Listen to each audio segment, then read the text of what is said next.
Bonjour, il y a beaucoup de vidéos sur cette chaîne, énormément puisqu'on a dépassé les 1000 vidéos. Et la plupart d'entre vous, peut-être, vous avez surtout regardé les vidéos qui sortent là actuellement. Vous découvrez cette chaîne et vous découvrez les vidéos qui vont avec. Et il y en a beaucoup avant. Et il y a des personnes qui s'amusent à plonger dans l'antériorité. Et j'ai reçu une question très intéressante, parce que vous avez peut-être vu des vidéos de moi qui datent d'il y a 5 ans, 6 ans. Puis au moment vous dites, mais attends, c'est pas exactement ce qu'il dit maintenant, qu'est-ce que c'est que cette histoire? Ça vient en contradiction. Alors, si je laisse les premières vidéos, c'est aussi et avant tout pour montrer que c'est en faisant des erreurs qu'on apprend, et que c'est une part essentielle du processus d'apprentissage et qu'il n'y a pas à rejeter l'erreur, mais qu'il y a plutôt à la considérer comme une étape nécessaire. Qui plus est, j'ai envie de montrer ce que c'est que le cheminement, non pas pour dire faites comme moi, mais plutôt pour montrer qu'est-ce que c'est qu'un cheminement pour aller chercher qu'est-ce qui fonctionne pour le corps humain, quels sont tous les paramètres de santé. Et si vous suivez toutes les vidéos, vous allez voir, les perspectives s'élargissent au fur et à mesure des vidéos. Alors j'ai reçu une question de Bruno, que je remercie, qui m'a paru intéressante à élucider pour tous ceux qui vont aller voir les premières vidéos et vont se dire oh là là, mais c'est quoi cette histoire? Ça ressemble pas à ce qui est fait maintenant. Donc un petit peu d'une certaine manière, c'est quoi tes contradictions, Thierry? Parce que c'est ce qui en ressort. Alors, bonjour Thierry et toute l'équipe, donc c'est le message de Bruno. Je viens de visionner quelques vidéos de 2011, bravo à toi. Et j'aimerais connaître l'avis du nouveau cru Thierry 2017 par rapport aux affirmations de 2011, à la lumière de ces 6 ans d'expérience et de recherche qui mériteraient d'être réactualisés, voire infirmés, et ce qui reste OK et peut-être OK, et peut-être le préciser et l'étoffer. Donc tu me poses des questions et j'ai trouvé que c'était des sujets intéressants. On va parler d'alimentation, hein, mais vous voyez, c'est là où ça limite. En même temps, vous allez voir que ce qui va beaucoup ressortir au travers de ces questions, c'était à quel point mon approche à l'époque était religieuse, dogmatique, et à quel point maintenant c'est une approche pragmatique. Hein. Je dis souvent, je suis un pragmativore, parce que j'ai confronté une idéologie à la réalité de terrain, et puis j'ai vu que voilà, on pouvait affirmer des choses avec beaucoup d'assurance, mais que ça ne leur donnait pas une réalité. Alors premièrement, un point important, la répartition 90-10. Alors pour ceux qui ne sont pas au fait, c'est un mouvement de pensée qui pense que voilà, il faut 80% de sucre, 10% de graisse et 10% de protéines maximum dans notre alimentation. Et donc les ratios donnent 90-10. Un point important, la répartition 90-10, qui semblait essentielle, mais il m'a semblé entendre dans tes vidéos plus récentes que ce n'était pas une bonne idée. Alors, cette histoire de 90-10 a été mise au point par un naturopathe qui s'appelle Douglas Graham. Et Douglas Graham a écrit son livre basé en grande partie sur un livre de, comment il s'appelle, je me souviens plus, The China Study, je me souviens plus de son nom. Enfin voilà, l'étude chinoise, hein, qui tendait à montrer que finalement au-dessus de 10% de protéines il y avait des problèmes, au-dessus de 10% de graisse il y avait des problèmes, et donc finalement le bon ratio au niveau alimentaire c'était 80% de sucre, 10% de protéines, 10% de glucides.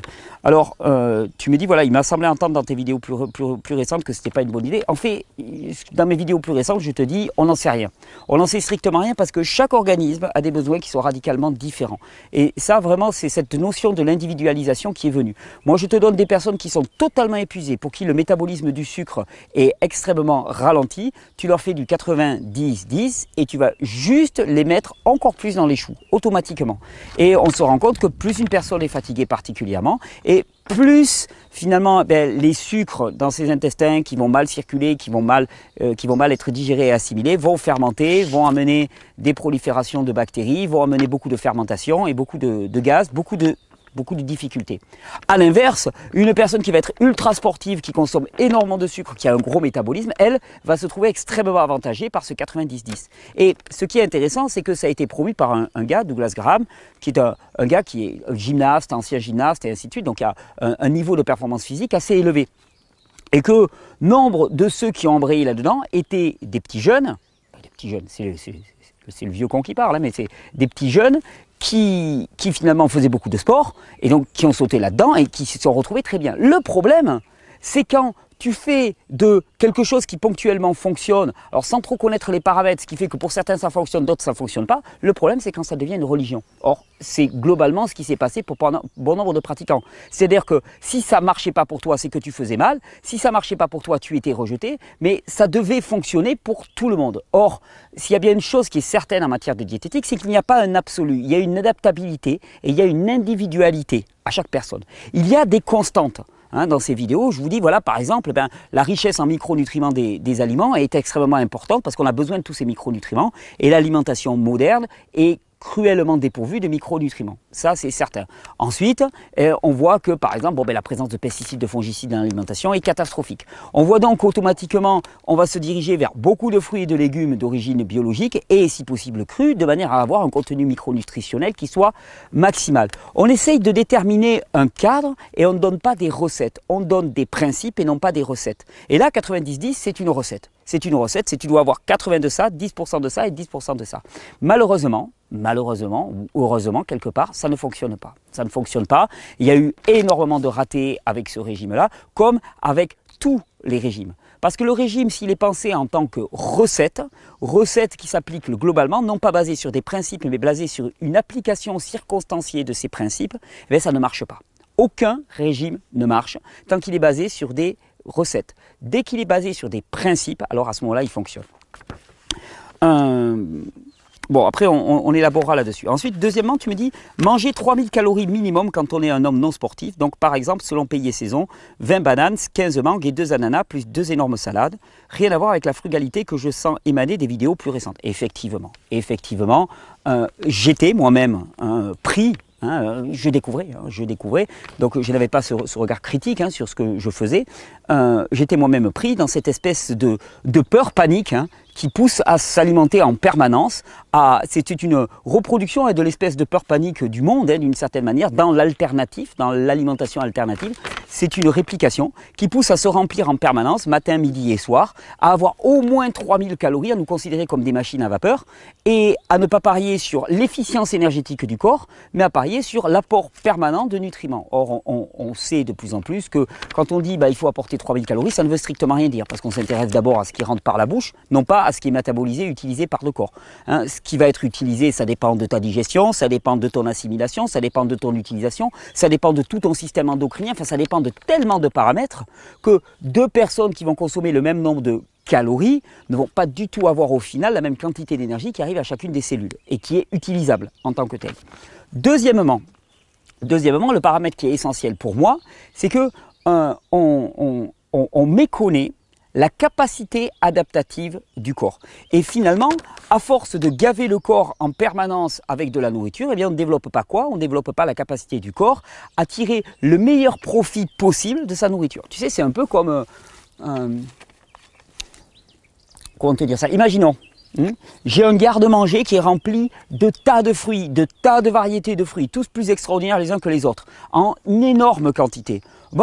Quelque part, je vais laisser des choses se périmer, je vais laisser des choses se pourrir, je ne vais pas faire attention, je vis dans l'ultra-abondance et je me comporte d'une manière peu respectueuse par rapport à l'alimentation. A l'inverse, si j'ai un garde-manger qui est extrêmement réduit, avec peu de quantité et peu de variété, je peux te dire que mes fruits et mes légumes, je vais faire en sorte de les conserver, de les optimiser, de les utiliser au meilleur et je ne vais pas perdre une once de légumes ou de fruits. Là, c'est exactement la même chose avec le corps. On peut apprendre au corps à être extrêmement efficace dans la transformation de ce que l'on consomme pour l'utilisation, ou on peut lui apprendre à être quelque part d'une certaine manière paresseux et le gaver de calories. Alors attention, ce n'est pas un appel à une démarche anorexique. Il ne s'agit pas de moins manger, il s'agit de manger le moins possible pour assurer le fonctionnement normal et le développement normal de notre organisme. Ce que je veux dire par là, c'est que si avec une certaine quantité de nourriture, tu arrives à faire du sport, avoir un développement musculaire qui te convient, puis que quelques mois après, tu as exactement le même niveau de performance, exactement le même niveau de développement corporel, voire mieux, et que tu manges 2 fois moins, tu auras gagné. Tu auras gagné à tous les niveaux. Tu auras gagné déjà au niveau budget. À un moment où on se plaint que le budget alimentaire est extrêmement élevé, là c'est le meilleur moyen de focaliser sur la qualité et non pas sur la quantité. Mais tu auras surtout gagné parce que tes organes digestifs, ils auront un temps de repos. Et le problème, ce dont on ne se rend pas compte, c'est qu'à force de surcharger les organes digestifs, ils perdent énormément en efficacité. D'ailleurs, c'est l'espèce de paradoxe qui fait qu'une personne qui est très maigre, qui n'arrive pas à prendre du poids, la meilleure façon de lui faire prendre du poids, c'est de la faire jeûner. Et des témoignages qui vont dans ce sens-là, ils sont pléthores. Donc c'est pas en la gavant, de nourriture que tu vas la faire grossir, parce que si elle ne grossit pas alors qu'elle a une ration alimentaire normale, c'est simplement parce qu'elle a un mauvais système assimilatif et digestif. Et quel est le meilleur moyen de restaurer le système assimilatif et digestif? Le repos. Le repos. Dans le repos, ton corps se restaure. Puisque, je te rappelle, nous sommes des êtres auto-réparants de par notre nature vivante. Le vivant est auto-réparant. Loi de l'homéostasie. Le vivant est auto-réparant, le vivant est adaptatif. Et en ne faisant pas appel à cette adaptabilité, eh bien, on ne renforce pas le corps. Au contraire, on l'affaiblit, on le rend...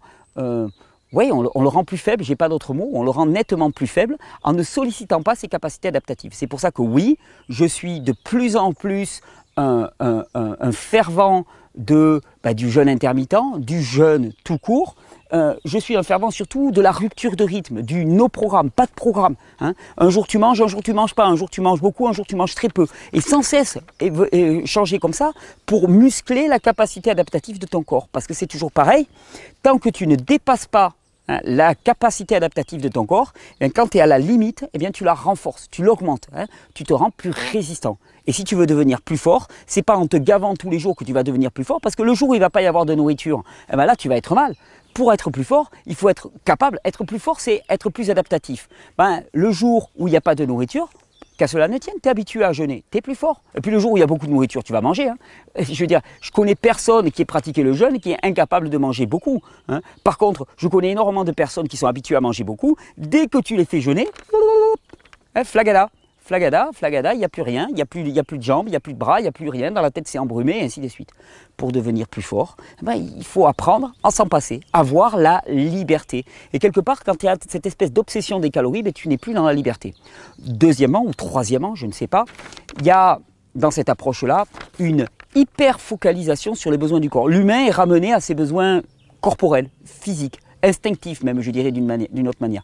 Or, voilà, j'ai du mal à considérer que nous ne sommes qu'un corps. On a un corps qu'il est important de respecter, qu'il est important de nourrir de manière adéquate. Mais enfin, franchement, le but, c'est pas de passer son temps à s'occuper de la nourriture du corps. On nourrit le corps, on voit comment on s'y prend, on le nourrit de manière adéquate, de manière à avoir un corps fonctionnel, puis après, on passe à autre chose. Enfin, je sais pas pour toi, mais en tout cas pour moi, la vie, c'est bien plus que de faire fonctionner mon corps, un corps qui est périssable.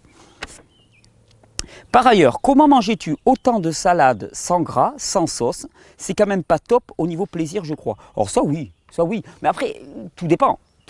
Moi, je vais t'amener, on ira peut-être tout à l'heure, on verra, je t'amène dans mon jardin, hein, tu verras la quantité de salades qui poussent, la cressonnette marocaine, qu'est-ce qu'elle est jolie avec ses feuilles dentelées. Je peux te dire qu'une salade qui pousse sur un sol de qualité et qui est cueillie fraîchement, elle a un goût extraordinaire, elle ne demande pas de sauce en tant que telle. Par contre, c'est vrai que si tu as un truc qui a passé 10 jours au frigo, qui vient du sud de l'Espagne, forcément, ça n'a pas de goût. C'est quand même pas top au niveau plaisir. Si, ça peut être délicieux, une salade, une très bonne salade, une très bonne laitue. Vous savez, le cœur de la laitue, ça peut avoir un goût extrêmement gras, délicieux. Et ça te faisait manger toute la journée sans arrêt, exactement. On est très loin des prises éloignées pour laisser à l'insuline le temps de se calmer. Oui, et puis pour laisser au corps le temps de se calmer. Bah oui, j'étais dans l'erreur. Hein. Et tu remarqueras d'ailleurs que globalement, je suis mieux maintenant que je ne l'étais en 2011. Donc c'est preuve que les modifications que j'ai apportées vont plutôt dans le bon sens. Mis à part la main, mais ça, bon, c'est pas lié. Et enfin, tu mets en avant un principe physiologique que je n'ai jamais entendu une seule fois dans la centaine de vidéos que j'ai visionnées. Le fait que manger du gras avec les fruits empêche l'insuline de faire son boulot, d'amener le sucre des fruits des sangs jusqu'aux cellules. Mais régulièrement, tu mélanges des avocats, de la coco, je ne comprends plus. Alors, il y a une chose. Alors cette histoire d'insuline, le mélange de sucre-gras qui crée la résistance à l'insuline, globalement c'est bidon. Ça fait partie des espèces de fables qu'on raconte dans les milieux alternatifs, de santé alternative, promus par les partisans de ce 90-10 qui a une peur phobique du gras. Le gras. D'ailleurs, ils ont une expression qui est assez rigolote, c'est fat make you fat. Le gras te rend gras. Hein. Et ce à quoi je réponds souvent, et la betterave te rend violet, et la carotte te rend orange. Donc globalement, je veux dire, c'est le genre de non-démonstration absolue, mais qu'on assène avec beaucoup d'autorité. On dit, ah ouais, mais le gras rend gras. Ah ouais. Puis là, tu t'arrêtes, tu dis, mais en fait, c'est complètement stupide. Ouais, c'est complètement stupide. C'est tout sauf de l'argumentation. Alors, ce qui est certain, c'est que dès que tu manges trop, tu crées de la résistance à l'insuline. Qui plus est, je dirais d'une certaine manière, si tu mélanges beaucoup de matière grasse avec beaucoup de sucre, il se passe un phénomène qu'on appelle la fermentation au niveau de l'estomac. Non seulement tu as des flatulences en quantité importante, mais en plus, ces flatulences, les proliférations de candidats qui s'ensuivent et ainsi de suite, peuvent amener dans certains cas effectivement à une augmentation de la résistance à l'insuline. Mais en fait, le plus gros problème avec la résistance à l'insuline, c'est quand tu manges trop. Tu as de la résistance à l'insuline quand ton corps il est déjà plein, il est gavé. Et je pense qu'approcher la régime alimentaire d'une manière religieuse, en se disant il me faut 80% de sucre, il faut que je mange 3000 calories. Donc globalement, pour nombre de personnes, c'était se gaver de fruits en permanence. Mais se gaver de fruits en permanence, ça a beau être des sucres naturels, eh ben, ça reste des sucres. Et il y a un moment où ton corps, les sucres, il en peut plus. Il en peut littéralement plus. Et effectivement, je pense que la résistance à l'insuline peut augmenter, y compris avec des fruits, si tu ne respectes pas les besoins fondamentaux de ton corps et que tu avances à l'idéologie, au mental exclusivement. Donc, je pense que mélanger des fruits et du gras, ça peut poser des problèmes digestifs pour certaines personnes au niveau compatibilité des aliments. Ça va donner des flatulences, c'est surtout ça que ça va donner. C'est pas gravissime. C'est pas agréable, mais c'est pas gravissime si c'est ponctuel. Si c'est trop régulier, ça veut dire qu'il y a une mauvaise digestion, mauvaise décomposition, accumulation de déchets, donc tous les inconvénients qui vont s'en suivre. Mais c'est pas une question d'insuline. C'est absolument pas une question d'insuline. D'ailleurs, c'est parce que j'ai été confronté au caractère très idéologique et religieux de cette approche que j'ai commencé à m'intéresser à la physiologie. Je me suis dit finalement, un tel dit ça, et moi je pense quoi là-dedans? Je me dis, pour penser par moi-même, il va falloir que j'aille mettre mon nez dans la physiologie.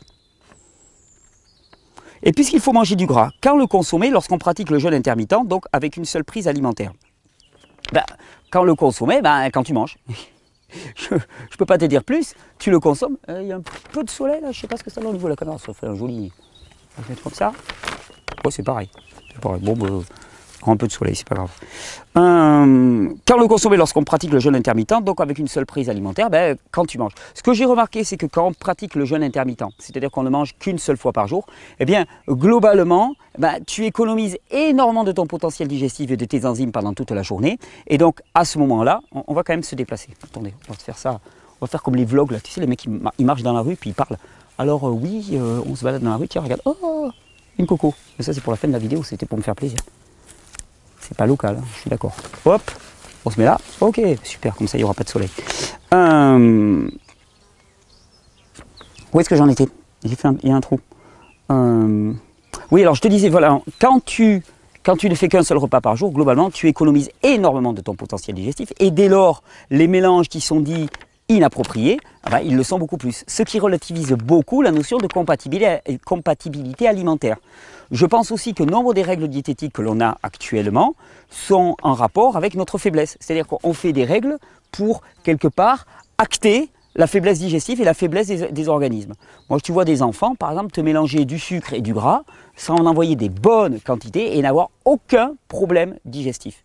Moi, au début, quand je voyais les enfants mélanger des dattes, des amandes, des choses comme ça, moi j'étais le premier à dire « Ah, attention !» Tu sais, maître hibou, « Attention, tu vas mal digérer, et ainsi de suite, il ne faut pas le faire. » Puis au bout d'un moment, je me suis rendu compte qu'en fait, c'était faux. Ils digéraient très très bien. Ils digéraient extrêmement bien. Pourquoi? Parce qu'ils avaient un énorme potentiel digestif. Nous avons des organismes qui sont totalement épuisés. Et ne pas considérer ça, c'est rater complètement la cible. Et dans ces approches-là, particulièrement l'approche 90-10, il y a aussi bien une hyper-focalisation sur la performance physique. C'est promu par des gens qui ont la patate à 20 ans, c'est super. Mais quand tu as 40 ans ou 50 ans, c'est un peu plus compliqué, ça passe pas. Donc quand il faut manger du gras, tu le manges quand tu manges. Alors, dans le même registre, j'ai souvent entendu qu'après un jeûne de 18 ou 20 heures, par exemple, intermittent, ou même plus simplement pour un goûter à 17 heures, 4 heures après le repas de midi, pour ceux qui mangent ainsi, ou le petit déjeuner pour ceux qui en prennent, commencer avec du sucre déclenche un pic de glycémie à éviter. Du coup, ce serait une bonne idée de manger du gras avec pour tamponner ce pic. Tu sais, je vais te dire une chose, si tu veux vérifier, tu prends un glycomètre et tu vérifies. Parce que c'est hallucinant. Et bon, j'ai fini les questions. C'est hallucinant de se rendre compte à quel point l'esprit religieux en matière d'alimentation, en matière de santé globalement, mais en matière d'alimentation, il se régale. Et quand je parle de l'esprit religieux, on pense que l'esprit religieux, c'est uniquement quand on parle des religions. Et quand on parle de religion, on parle de spiritualité. Tu as les catholiques, les musulmans, les bouddhistes, enfin, on va dire qu'ils ne sont pas religieux, mais enfin, peu importe. En tout cas, tu vois, on va parler de ces religions-là. Non, en vérité, l'esprit religieux, il peut être présent dans tous les domaines de notre vie. Il y a l'esprit religieux scientiste. Ça s'appelle la zététique, j'ai découvert ça récemment. Donc ce sont des religieux de la science analytique. Tout passe au travers de ce crible et c'est l'unique critère pour juger ça.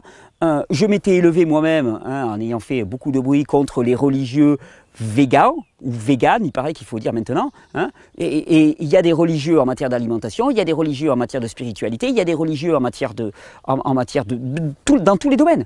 Qu'est-ce que c'est que la religion? La religion, c'est quand tu fais foi à l'expérience d'un autre sans vivre ton expérience personnelle. Pour moi, c'est ça. Qu'est-ce qui n'est pas la religion? C'est l'expérience personnelle, c'est le lien direct, c'est l'absence de médium. Qu'est-ce qui est la religion? C'est quand il y a un médium, quand il y a un intermédiaire entre toi et la chose que tu veux analyser. Et c'est comme ça que les grandes religions spirituelles ont mis un intermédiaire entre toi et Dieu. C'est le clergé, c'est le prêtre et ainsi de suite, c'est le pasteur, c'est tout ce que tu veux. Et tu dois passer par lui pour avoir ta relation. Bon, ben, en matière de diététique, c'est exactement la même chose. Ça, on devient une religion quand tu n'expérimentes pas directement par toi-même in vivo, en toi-même, et quand tu dis, oui, un tel a dit que, Douglas Graham a dit que, mais on s'en fout de ce que Douglas Graham a dit que. Et toi, qu'est-ce que tu as expérimenté? Qu'est-ce que tu as vécu?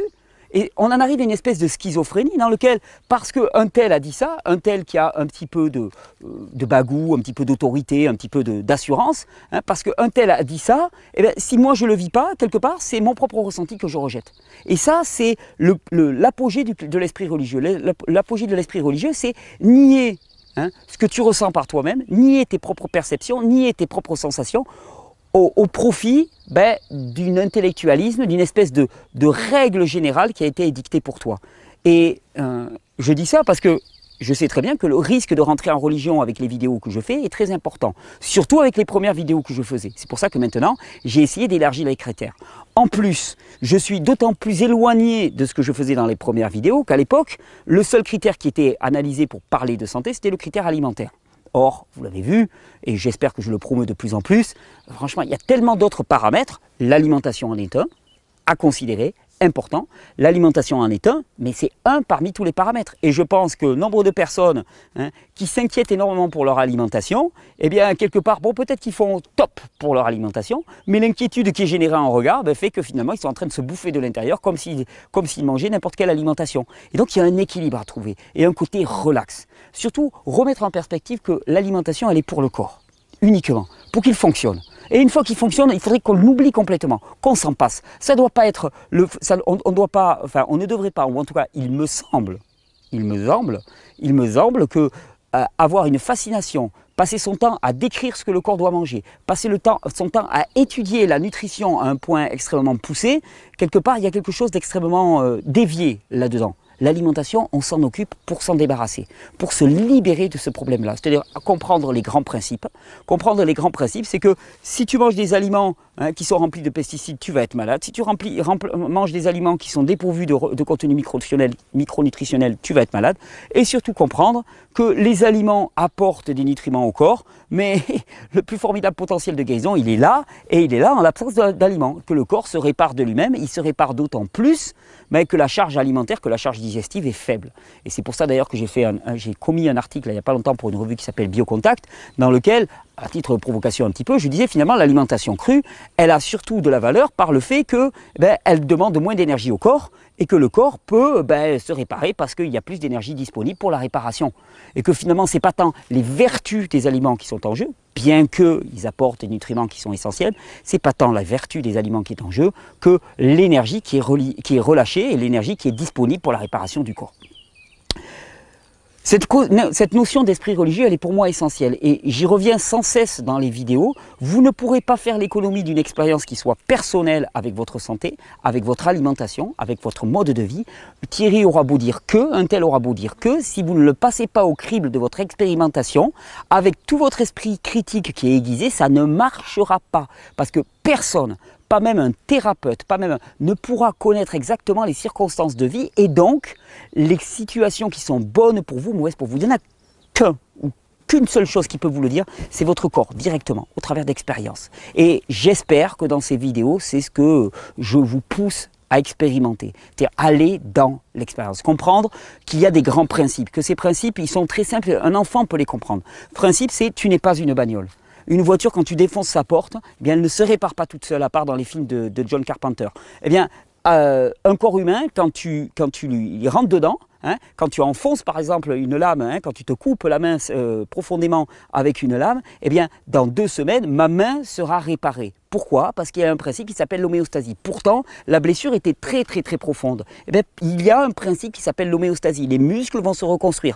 Tous les tissus qui ont été déchirés vont se reconstruire. Ça, c'est la différence fondamentale. Et quand tu as compris ça, tu te dis immédiatement, alors quelles sont les conditions qui favorisent l'homéostasie? Et quelles sont les conditions? C'est avoir un maximum d'énergie pour ça. Qu'est-ce qui prend de l'énergie? L'agitation mentale, l'inquiétude et la digestion. Dès lors, tu te dis, on va libérer de l'énergie à ce niveau-là. Là, déjà, tu as compris l'essentiel de ce qu'il faut pour aller vers une vie de pleine santé, pour avoir un corps qui fonctionne de manière adéquate. Et tu n'es pas là en train de calculer des ratios de micronutriments, tu es là en train de saisir des petites cocos, ça va être la fin de la vidéo, non? Tu vois, je l'avais mise là pour illustrer, pour dire, il y a quand même des choses qui n'ont pas changé par rapport à 2011. Mais